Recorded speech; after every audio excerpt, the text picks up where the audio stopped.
Okay guys, I'm trying something new here with a microphone to see if I can cut down on the echo in this room that I really love as a backdrop. It also might give me something to do with my hands. Sometimes in these videos I don't know what I'm doing with my hands and I feel very awkward. So here we go. Remember when the media pushed headlines for multiple rate cuts back in December of 2023 and I advised caution rather than excitement?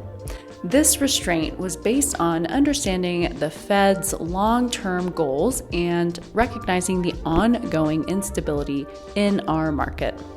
This is exactly what I was indicating. The recent CPI data showed a minor increase, just 0.1% over estimates, but that was enough to influence mortgage rates and shift expectations for Federal Reserve rate cuts in 2024.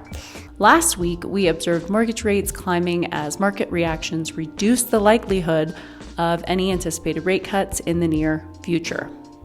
One could argue this adjustment is closely tied to the 2-year yield, which experienced a significant rise last week, up by about 20 basis points. Despite market stability earlier in the year, last week marked a definitive shift from the previous consensus of 3 rate cuts.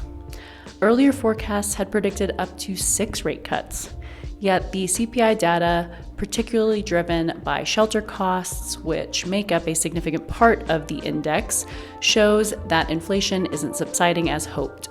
Factors like owners' equivalent rent of residences, along with increases in car insurance and energy prices, are keeping inflation figures stubbornly high. Although there's been some improvement in core CPI data, it's crucial to remember that the Fed targets PCE inflation, not CPI, for their 2% goal. The current gap between the CPI and the PCE is double the usual rate, signifying a deeper-seated inflation issue than many expected. Given these developments, it's clear why a cautious approach was warranted. As we look ahead, we should closely monitor the upcoming PCE inflation data, which will drop on April 26th to further eliminate the economic landscape that we are in. At this point, trying to predict an outcome seems about as impossible as trying to fit a square peg into a round hole using a hammer made of feathers.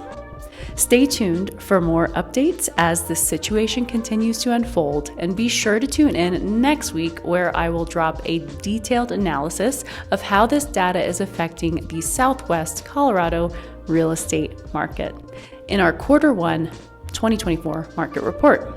I'll also be dropping a blog that details the difference between the PCE, the PPI, and the CPI, and how all of these different measures of inflation collide to create a broader idea of what we're looking at in terms of inflation moving forward.